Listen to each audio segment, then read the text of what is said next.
প্রিয় দর্শক, আজকে আমরা আলোচনা করব পবিত্র শাওয়াল মাসের অন্যতম একটি শ্রেষ্ঠ আমল নিয়ে, যে আমলটির ব্যাপারে আল্লাহ রসুল সাল্লাল্লাহু আলাইহি ওয়াসাল্লাম তার উম্মতদেরকে নির্দেশ দিয়েছেন এবং তিনি নিজেও পালন করেছেন। আমরা সকলেই জানি পবিত্র মাহে রমজান আমাদের থেকে বিদায় হয়ে গেছে। আল্লাহ রসুল সাল্লাল্লাহু আলাইহি ওয়াসাল্লাম উম্মতদেরকে জানিয়ে দিয়েছে, যখন পবিত্র শাওয়াল মাসের চাঁদ ওঠে তখন তারা যেন এই আমলটি সর্বদা করে এবং অন্যদেরকে করার জন্য উৎসাহিত করে।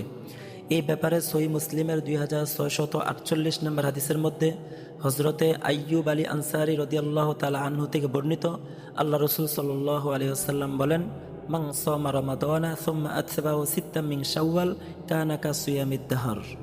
আল্লাহ রসুল সাল্লাল্লাহু আলাইহি ওয়াসাল্লাম এই হাদিসের ব্যাখ্যায় বলেন, যে ব্যক্তি পবিত্র মাহে রমজানের মধ্যে রোজা রাখলো এবং পবিত্র শাওয়াল মাসে সে যদি কমপক্ষে 6টি রোজা, নফল রোজা আদায় করে, তাহলে আল্লাহ তাআলা সারা বৎসর রোজা রাখলে যেই পরিমাণ সওয়াব সে পাইতো, ওই পরিমাণ সওয়াব আল্লাহ তাআলা তার আমলনামায় দান করবেন। এই ব্যাপারে আরও একটি বর্ণনা রয়েছে। আল্লাহ রসুল সাল্লাল্লাহু আলাইহি ওয়াসাল্লাম বলেন, মান সামা রমাদানা সুম্মা আতবাহু সিত্তাম মিন শাওয়াল খরাজা মিন যুনুবি কায়াউমি ওয়ালাদাতহু উম্মুহু।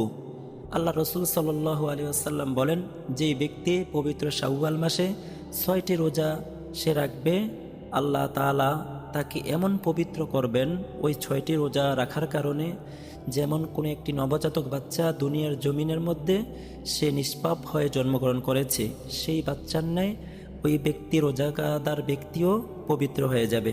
আল্লাহ তাআলা আমাদের সকলকে এই পবিত্র শাওয়াল মাসের 6টি নফল রোজা রাখার তৌফিক দান করুন। আমরা সকলে রোজাগুলো রাখার চেষ্টা করব।